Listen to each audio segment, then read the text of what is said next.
పత్రిజీ ఆరాధనోత్సవాల సందర్భంగా మైత్రేయ బుద్ధ పత్రిజీ ప్రత్యేక కార్యక్రమానికి స్వాగతం సుస్వాగతం. బ్రహ్మర్షి పితామహ పత్రిజీ వారు గత 30 సంవత్సరాలుగా ఎన్నో అద్భుతమైన కాన్సెప్ట్స్ని మనకు బోధించారు. మనందరం మైత్రేయ బుద్ధులం, వీఆర్ ఆల్ ఫ్రెండ్లీ బుద్ధాస్ అని ఫ్రెండ్షిప్ యొక్క ప్రాముఖ్యతను తెలియజేశారు. ఈనాటి ఈ ఎపిసోడ్ ద్వారా మనం మైత్రేయ బుద్ధ పత్రిజీ గురించి అద్భుతమైన విషయాలు సీనియర్ పిరమిడ్ మాస్టర్ లక్ష్మీనారాయణ గారి ద్వారా తెలుసుకుందాం. నమస్కారం సార్. నమస్కారం అండి. వెల్కమ్ టు పత్రిజీ ఆరాధనోత్సవాలు సార్. సార్, మైత్రి బుద్ధత్వం ఈ రెండు ఏంటి సార్? వాటి గురించి చెప్పండి. ప్రతి మనిషి ఈ ప్రపంచంలో పుట్టినప్పుడు తన జన్మ పరంపరలో బద్ధుడుగా ఉంటాడు. అంటే తల్లిదండ్రులు, భార్య పిల్లలు, తర్వాత సంసారం, తర్వాత వృత్తి, వ్యాపారం, వీటన్నిటిలో ఉండి అతను బద్ధుడుగా జీవిస్తూ ఉంటాడు. ఎప్పుడైతే ఆ బద్ధుడు తన జ్ఞానము, ధ్యానము, తర్వాత తపస్సు, ఇలాంటి పరిశోధన, ఆత్మ జ్ఞానం సంపాదించడం కోసం ప్రయత్నం చేస్తాడో అప్పుడు అతను బద్ధుడు నుంచి బుద్ధుడు అవుతాడు. ఈ బుద్ధుడు, ఇప్పుడు మనం బుద్ధుడు అనగానే మనకు గుర్తొచ్చేది ఏంటంటే గౌతమ సిద్ధార్థుడు ఎప్పుడైతే అతనికి ఎన్లైట్మెంట్ జరిగిందో అప్పుడు అతన్ని బుద్ధుడుగా పిలవడం మొదలుపెట్టారు. అయితే బుద్ధుడు ఏం చెప్తాడంటే, నేను ఒక ఎన్లైట్మెంట్ అయిన తర్వాత నేను బుద్ధుడిని చెప్తాను, నేను ఒక్కడే బుద్ధుడిని కాదు, నాకంటే ముందు ఎంతోమంది బుద్ధుళ్ళు వచ్చారు, నా తర్వాత కూడా ఇంకా ఎంతోమంది బుద్ధుళ్ళు వస్తారు. కానీ పత్రిజీ గారి ఫిలాసఫీలో ఎవరైతే ఎన్లైట్మెంట్ జరుగుతుందో అతను బుద్ధుడు అవుతాడు. ఆ తర్వాత అతని యొక్క కర్తవ్యం ఏమిటి అంటే మిగతా వాళ్ళని ఎన్లైట్మెంట్ చేయడం, మిగతా వాళ్ళకి జ్ఞానోదయం అయ్యేటట్టు వాళ్ళని ధ్యానంలో కూర్చోబెట్టి వాళ్ళకి జ్ఞానోదయం చేస్తే ఎప్పుడైతే వాళ్ళకి జ్ఞానోదయం అవుతుందో అప్పుడు మనం మైత్రేయ బుద్ధులం అవుతాం అన్నమాట. అంటే మైత్రేయ బుద్ధుడు అంటే ఇక్కడ బుద్ధుడు ఏం చేస్తాడు, బుద్ధుడికి జ్ఞానోదయం అయిన తర్వాత అతని దగ్గర 5 శిష్యులు ఉంటారు. ఆ 5 శిష్యుల్లో ఆనందుడు తనకి తమ్ముడే అనమాట, కానీ అతను ఒక శిష్యుడుగా వస్తాడు. మిత్రులే శిష్యులు అవుతారు. కానీ ఆనందుడు అతనికి బంధువు కూడా అవుతాడు అనమాట. అతను చేసే ఒక ఎన్లైట్మెంట్ ధ్యానం వాళ్ళకి నచ్చక ఏం చేస్తారు, వాళ్ళు సారానాథ్ వెళ్ళిపోతారు. ఎప్పుడైతే తనకి ఎన్లైట్మెంట్ అయిన తర్వాత, జ్ఞానోదయం అయిన తర్వాత నా యొక్క జ్ఞానాన్ని ఫస్ట్ నా శిష్యులు 5 చెప్పాలని అప్పుడు తన దివ్య దృష్టిలో చూస్తే వాళ్ళు సారానాథ్లో ఉంటారు. అందుకని అక్కడ సారానాథ్ వరకు వెళ్ళిపోతారు. వెళ్ళిపోయిన తర్వాత అక్కడ వాళ్ళని బుద్ధులుగా మార్చిన తర్వాత అప్పుడే ఈ ఆనందుడికే మైత్రేయ బుద్ధ అని టైటిల్ ఇస్తారు. ఎందుకంటే బుద్ధుడి ద్వారా ఫస్ట్ ఎన్లైట్మెంట్ పొందిన శిష్యుడు ఆనందుడు, అతన్ని మైత్రేయ బుద్ధుడు. ఆ తర్వాత ఆనందుడి ద్వారా ఎంతోమంది బుద్ధులు తయారైనరు, వాళ్ళందరినీ మైత్రేయ బుద్ధులు అన్నాం. అలాగే పత్రిజీ గారు 1979లో ఎన్లైట్మెంట్ అయింది. ఇది లవ్ ఫర్ ఎవర్ అనే బుక్ లవ్ సాంగ్ ఉంది. ఆ తర్వాత ఇంకా చాలా పుస్తకాలు చదివిన తర్వాత అతనికి ఎప్పుడైతే ఇక జ్ఞానోదయం జరిగిందో అతను బుద్ధుడు అయ్యాడు. 1981లో ఆయన మళ్ళీ మన గురువు గారు అయిన సదానంద యోగి గారి సంపర్కంలో వచ్చారు. ఆయనతోటే ఉండి మొత్తం జ్ఞాన సాధన చేసుకుని ఎప్పుడైతే అతను ఆ జ్ఞాన సాధనలో, ధ్యాన సాధనలో బుద్ధుడు అయిపోయాడో ఆ తర్వాత ఆయనకు ఒక సంకల్పం చేసుకున్నాడు. తన జన్మ పరంపరలో నేను ఎంతోమంది మైత్రేయ బుద్ధుల్ని తయారు చేసి ఈ ప్రపంచానికి అందించాలి అని ఒక సంకల్పం చేసుకున్నాడు. ఆ సంకల్పంతో అతను మైత్రేయ బుద్ధులు, అందుకనే ఇప్పుడు పత్రిజీ గారు ఏమంటారు, my dear gods and my dear friends అంటారు, మై డియర్ మాస్టర్స్ అంటారు. అంటే మనందరము ఇప్పుడు మనకు తెలుసు నవవిధ భక్తుల్లో స్నేహం, సఖ్యం అనే ఒక భక్తి ఉంది. ఏదంటే ఇప్పుడు కృష్ణ భగవానుడిని అర్జునుడి మిత్రులాగా చూశాడు, ఆ మిత్రులోనే అతను ముక్తిని పొందాడు. తన రథసారథైన ఉద్దాలకుడిని కూడా మిత్రులాగా చూశాడు, అతనికి ఉత్తరగీత బోధించాడు, అతన్ని ముక్తికి ప్రసాదించాడు. ఆ తర్వాత అతను చిన్నప్పుడు తను చదువుకున్న సుధాముడు, అంటే అతను కుచేలుడు, అంటే ఏమీ సంపద లేనివాడు, అతన్ని కూడా ముక్తి సౌఖ్యం అంటే స్నేహం ద్వారా సంపాదించాడు. కాబట్టి ముక్తి మార్గం స్నేహం ద్వారా కూడా సంపాదించవచ్చు అని మన ఉపనిషత్తు వాటిల్లో ఉన్నది.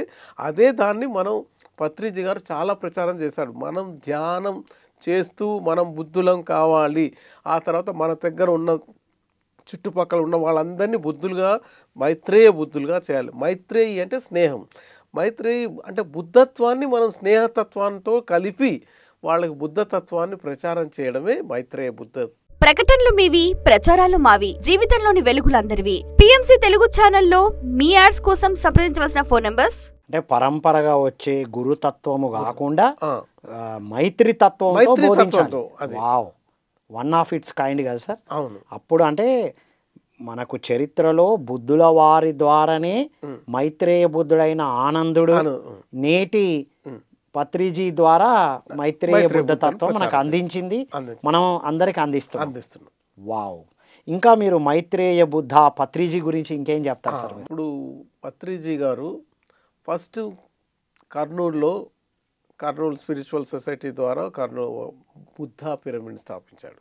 అంటే ఫస్ట్ ఆయన కాన్సెప్టే బుద్ధుని గురించి ఆదర్శంగా తీసుకొని బుద్ధత్వాన్ని పొందిన తర్వాత తనలాంటి బుద్ధుల్ని చేయాలి అని ఒక సింపుల్గా ఆనాపానసతి, బుద్ధుడు ప్రబోధించిన ఆనాపానసతి చెప్తూ అందరినీ ధ్యానులు తయారు చేస్తూ ఉండి ఇప్పుడు ప్రపంచంలో ఇది మన ఒక అంచనా ప్రకారం మోర్ దాన్ 1,20,30,00,000 కంటే ఎక్కువ మంది పిరమిడ్ మాస్టర్, అంటే అంతమంది మైత్రేయ బుద్ధుల్ని తయారు చేసిన ఘనత తర్వాత విజ్ఞత తర్వాత అది మన బ్రహ్మర్షి గారికే ఉంది.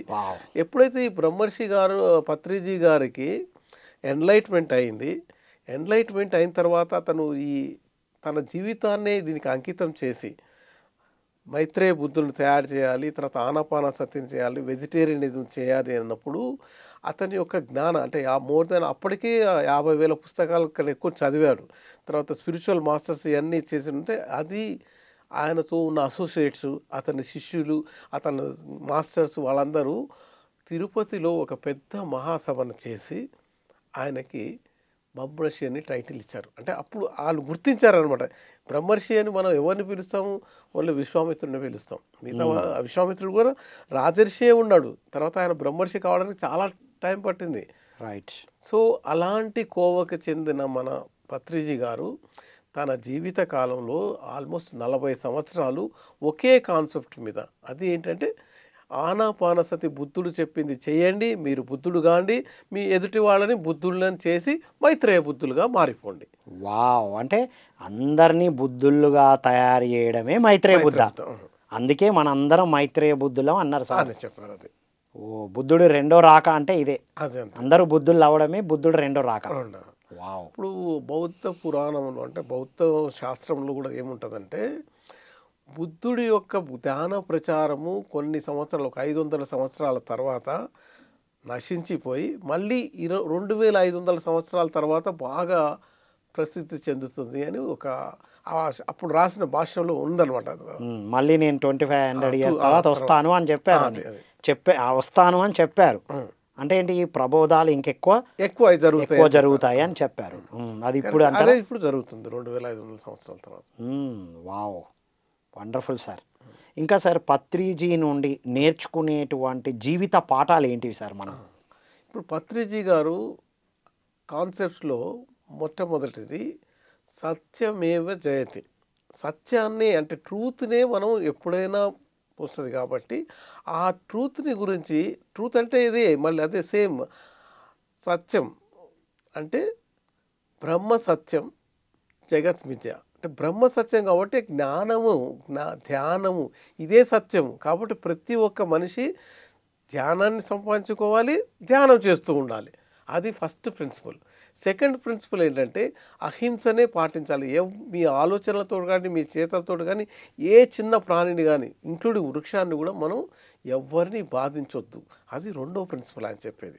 మూడోది ఏంటంటే ధ్యాన జగత్ మొత్తము ఈ ప్రపంచం అంతా ధ్యానం అంటే మైత్రేయ బుద్ధులుగా మారాలి. అదే ఆయన ఆశయం, అతని సంకల్పం కూడా. దాని దిశలో మనం ప్రయత్నం చేస్తూ ఉన్నాం. ఇలా కాకుండా కూడా ఇంకా ఆయన చెప్పింది ఏంటంటే సత్సంగం అంటే పిరమిడ్లు కట్టండి, పిరమిడ్లో ధ్యానం చేయడం వల్ల 3 శక్తి వస్తుంది కాబట్టి పిరమిడ్లు కట్టాలి, పిరమిడ్లు ప్రచారం చేయండి, శాకాహారం ప్రచారం చేయండి, తర్వాత మైత్రేయ బుద్ధుల్ని తయారు చేయండి. అదే ఆయన కాన్సెప్ట్, అదే కాన్సెప్ట్ తోటి ఆయన చెప్తూ పోయాడు. తర్వాత ఇప్పుడు మనం పెద్ద పెద్ద పిరమిడ్స్ చాలా వచ్చాయి. ముందు పిరమిడ్ వారి ఇంటర్నేషనల్ ఎవరైతే షియాన్ డాగా గారి ఆధ్వర్యంలో జరిగింది. ఆ తర్వాత కడతాల్లో ఇది మనకు మహేశ్వర పిరమిడ్ దొరికింది. తర్వాత అరకు వ్యాలీలో ఒక పిరమిడ్ ఉంది. తర్వాత ఈ వశిష్ఠ గౌతమ పిరమిడ్ ఉంది. తర్వాత ఇలా రకరకాల పెద్ద పిరమిడ్స్ అన్ని నిర్మించి మనం ఏం చేస్తున్నాం అంటే బుద్ధులను తయారు చేస్తున్నాం, మైత్రేయ బుద్ధుల్ని తయారు చేస్తున్నాం. అయితే ఈ ప్రచారం కంటిన్యూస్గా ప్రపంచంలో లాస్ట్ మనిషి కూడా బుద్ధుడు మైత్రేయ బుద్ధుడు అయ్యేంత వరకు మనం ఈ కృషిని, ఈ పట్టుదలతో ఈ ప్రచారాన్ని, ఈ ధ్యానాన్ని మనం ప్రచారం చేయాలని మన బ్రహ్మర్షి పత్రిజీ గారు ఆశించారు. మనం ఆ దిశలో మనం ప్రయత్నం చేస్తున్నాం. Wow, wonderful sir. సో అదే ప్రయాణంలో మనం అందరం ఉన్నాము అంటారు. రైట్. సో ఇంకా మీరు పత్రిజీతో మీ సాంగత్యం ఎప్పుడు ఎలా జరిగింది?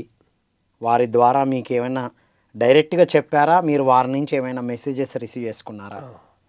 ఇప్పుడు పత్రిజీ గారు, నేను యాక్చువల్గా 2005 నుంచి 2010 వరకు హైదరాబాద్లో డైరెక్టర్ ఆఫ్ మైండ్ సేఫ్టీగా జాబ్ చేస్తూ మెహదీపట్నంలో ఉండేవాడిని. నాకు మెహదీపట్నంలో ఉన్నప్పుడు ఒక 2007 ఆ ప్రాంతంలో పత్రిజీ గారి 2 రోజుల ఆనాపాన మెడిటేషన్ ట్రైనింగ్ ప్రోగ్రామ్ అని ఒక పాంప్లెట్స్ వచ్చారు. సరే నేను అప్పుడు నేను ఒక 2-3 ఫ్రెండ్స్, మా భార్య సతీమణిని తీసుకొని అది అటెండ్ అయ్యాం. అక్కడ బ్రహ్మర్షి పత్రిజీ గారే డైరెక్ట్గా అప్పుడు క్లాస్ తీసుకున్నారు 2 రోజులు. తీసుకొని ఆనాపానసతిని గురించి చెప్పడము, తర్వాత ఆనాపానసతి తర్వాత దాని అనుభవాల గురించి చెప్పడము, తర్వాత కొంతమంది హాస్టల్ ట్రావెల్ గురించి చెప్పడం, ఇవన్నీ చాలా జరిగాయి. అయితే నేను అది నేను అంతకుముందు మామూలుగా యోగాలో కొంత ధ్యానం చేస్తూ ఉండేవాడిని. అప్పుడు ఏంటంటే నేను ఆ యోగాలో ధ్యానం ఏం చెప్తారంటే భృకుటి మీదనే ధ్యాస పెట్టమని అంటారు. సో ఇక్కడ కూడా ఏమంటారు పత్రిజీ గారు, శ్వాస మీద ధ్యాస పెడుతూ మళ్ళీ దాన్ని తీసుకెళ్ళి అక్కడ థర్డ్ పాయింట్ దగ్గర చూపించి అక్కడ నుంచి మనం ఊపిరితిత్తులకు ఎలా వెళ్తుందో దాని గురించి ఎరుక ఉండాలి అన్నారు. ఈ ఎరుక ఉండాలంటే ఎరుక గురించి నేను ప్రాక్టీస్ చేయడం. అయితే నాకు మొట్టమొదటిగా మల్లికార్జున గారు పరిచయం అయ్యారు. మల్లికార్జున గారు పరిచయం అయిన తర్వాత అక్కడ పిరమిడ్ సెంటర్ ఉంది కాబట్టి అక్కడికి మేము వెళ్తూ ఉండేవాళ్ళం, చేస్తుండేవాళ్ళం. అక్కడ చాలా బుక్స్ తీసుకొని చదువుతుండేవాళ్ళం. ఇలా జరిగిన తర్వాత మళ్ళీ 2010లో నాకు బళ్ళారి ట్రాన్స్ఫర్ అయింది. బళ్ళారిలో కూడా అప్పుడప్పుడు పత్రిజీ గారు వస్తూ ఉండేవారు. ఆ కార్యక్రమాలకి అటెండ్ అయింది. ఆ తర్వాత అక్కడ నుంచి నాకు అసన్సోల్ ట్రాన్స్ఫర్ అయింది. అక్కడ నుంచి పత్రిజీ గారితో డైరెక్ట్ నాకు కట్ అయిపోయింది. తర్వాత అసన్సోల్ నుంచి నాగ్పూర్ వచ్చాను. నాగ్పూర్ నుంచి 2018లో మళ్ళీ ఇక్కడికి వచ్చిన తర్వాత మళ్ళీ నేను బొల్లారంలో ఉన్నా కూడా అదే మల్లికార్జున దగ్గరికి పోయి అక్కడే పుస్తకాలు చదివి అక్కడే చూస్తున్నాడు. అయితే ఒక రోజు, సార్ మీరు ఇంత దూరం ఎందుకు నడిచి చూస్తారు, అల్వాల్లో ఒక పూర్ణచందర్ గారు ఉన్నాడు, అక్కడికి వెళ్ళండి.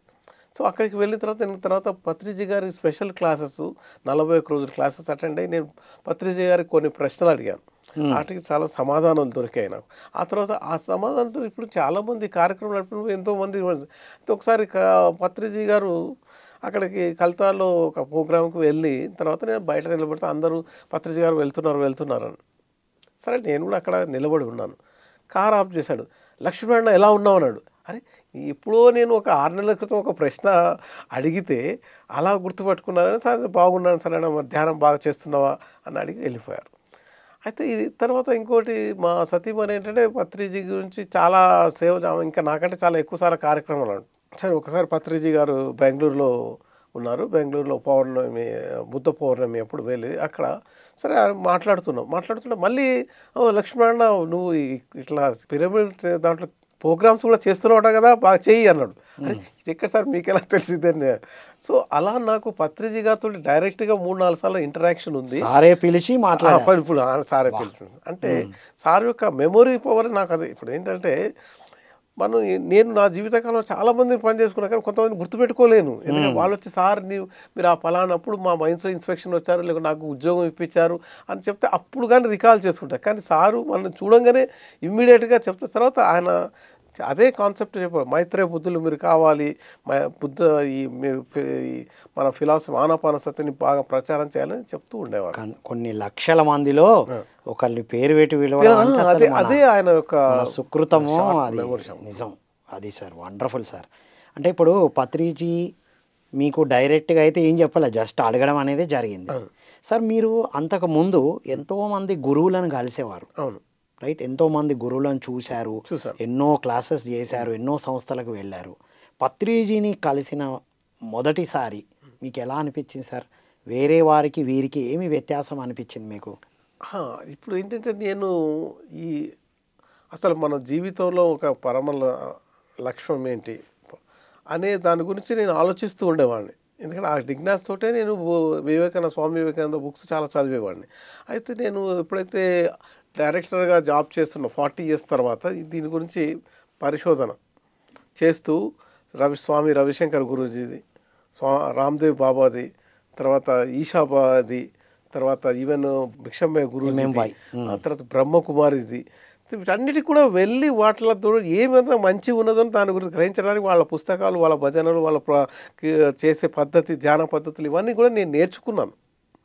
ఆ తర్వాత నేను ఈవెన్ విపాసనకు కూడా పోయి యాక్చువల్గా బుద్ధుడి యొక్క మెయిన్ ఏదైతే ఉందో విపాసన ధ్యానం, దాన్ని కూడా నేర్చుకున్నాను.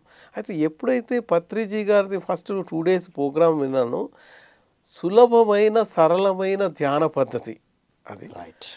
తర్వాత ఒక గురువు అనేటప్పుడు ప్రతి శిష్యుడిని డిస్టెన్స్ మెయింటైన్ చేస్తారు, కాళ్ళ ముక్కమంటారు, తర్వాత ఇంకేదో డబ్బులు అడుగుతారు, ఇలాంటి ఎన్నో జరుగుతాయి. అవన్నీ లేకుండా ఒక మైత్రేయ బుద్ధుడుగా, అంటే ఎప్పుడు ఒక ఫ్రెండ్షిప్ లాగానే డియర్ ఫ్రెండ్స్ అనే పిలుస్తూ, డియర్ మాస్టర్స్ అని పిలుస్తూ, మీలో గాడ్స్ ఉన్నారు కాబట్టి డియర్ గాడ్స్ అని పిలుస్తూ ప్రతి ఒక్కరిని, అతను ఎంత పెద్ద వ్యక్తి కానీ ఎంత చిన్న వ్యక్తి కానీ అతని దగ్గరికి వెళ్ళి అతనికి చెప్పడం, అది నాకు చాలా నచ్చింది అనమాట. గురువే మన దగ్గర గురువే మన దగ్గరికి వారు ఎప్పుడు నేను గురువును కాదు మీ శ్వాసే తర్వాత గురువు ఎప్పుడు ఆయన అంటారు. చెప్పాడు, నేను గురువునుగా నువ్వు శిష్యుగా, అందరికి గురువు ఒక్కళ్ళే ఉన్నా, అది నీ శ్వాస, వాహ్. నా శ్వాస, అందరికి గురువు ఒక్కరే ఒక్కడే శ్వాస. ఆ శ్వాస. వావ్. అది ఎలా అనిపించింది సార్? మీరు అందరూ గురువులు, గురు స్థానంలో కూర్చొని మనకు శిష్యరికంలో అందించారు, అది ఒక పరంపరగా ఉంది. మీ శ్వాసే మీ గురువు, అందరు గురువు శ్వాసే అన్నారు కదా. సో అది మీరు ఎలా తీసుకున్నారు? అది యాక్చువల్లీ నిజం. ఇప్పుడు మనం ఈవెన్ ఇప్పుడు మనము ఏంటంటే శ్వాస అనేది ఇప్పుడు మనిషి జీవితానికి కావాల్సింది అతి ముఖ్యమైనది ప్రాణశక్తి. ఈ ప్రాణశక్తి అనేది ప్రాణాయామం చేయడం వల్ల మనం పెంచుతాం. అయితే ఈ ప్రాణాయామంలో కూడా ఏమంటుండ్రు, ఈ ప్రాణాయామంలో శ్వాస మీదనే ధ్యాస పెట్టి ప్రాణాయామం చేయమంటున్నారు.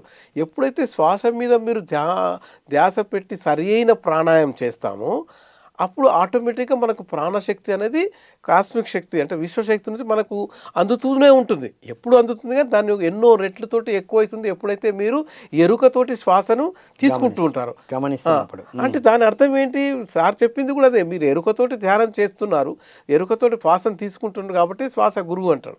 ప్రకటనలు మీవి, ప్రచారాలు మావి, జీవితంలోని వెలుగులందరివి. పిఎంసి తెలుగు ఛానల్లో మీ యాడ్స్ కోసం సంప్రదించవలసిన ఫోన్ నంబర్స్. ఇది మనం ప్రాణాయామం అంటే బయాలజికల్ ఆస్పెక్ట్లో చూస్తే, అలాగే పూజా విధానంలో ఏ పూజలో చేసినా ఏ దేవుని కొలిసినా కూడా ప్రాణాయామం చేయండి, శ్వాస మీద ధ్యాస పెట్టండి అంటారు. మనం దాన్ని గమనించట్లే. కానీ నేను ఎప్పుడైతే సార్ చెప్తున్నారో బ్రహ్మర్షి, అప్పుడు నేను గమనిస్తాను ప్రతి పూజలో ప్రాణాయామం కంపల్సరీ. ఓకే, ధ్యానం అనే పదం చెప్తారు. ధ్యానం అనేది. అయితే ప్రాణాయామం ఎలా చేస్తాము అంటే మీరు శ్వాసను గమనిస్తూ ఉండే ప్రాణాయామం చేస్తాం, అంటే పూజలో అది ఒక ముఖ్యమైన భాగం, అంటే అక్కడ కూడా అదే వచ్చింది. మళ్ళీ ఇప్పుడు మీరు కర్మ కూడా ప్రతి కర్మను నువ్వు నీ ధ్యానంతో ఎరుకతో చేయమంటున్నావు, అంటే కర్మయోగం దాంట్లో కూడా మరి అదే వచ్చింది అనమాట. ఇప్పుడు మళ్ళీ జ్ఞానయోగంలో కూడా అదే. జ్ఞానం అనేది మీరు ఎప్పుడైతే ధ్యానంలో పరాకాష్ఠ ఉంటే మీకు తెలవకుండానే మొత్తం ధ్యానం, ప్రపంచంలో ఉన్న ధ్యానం అంతా మీకు మీ మెదడులోకి వచ్చేస్తుంది, లేకుంటే మీ గురువో లేకుంటే మీ ఇష్ట వాళ్ళు వాళ్ళ ద్వారా వస్తుంది. అలా కాబట్టి మనం లేకుంటే సత్సంగము తర్వాత స్వాధ్యాయము చేయడం వల్ల ధ్యానం వస్తుంది. అంటే ఇక్కడ కూడా వాళ్ళు ఏమంటున్నారంటే నీ శ్వాసని గమనించమని అంటున్నారు. అంటే అన్ని యోగాల్లో ఉన్నది శ్వాస యొక్క ప్రాముఖ్యత ఉంది. పతంజలి చెప్పింది శ్వాసనే, పూజా విధానంలో ఉన్నది శ్వాసనే. కాబట్టి అన్నిటికీ శ్వాసే గురువు, ఆ గురువును పట్టుకోండి అనేది అద్భుతంగా చెప్పారు పత్రిజీ.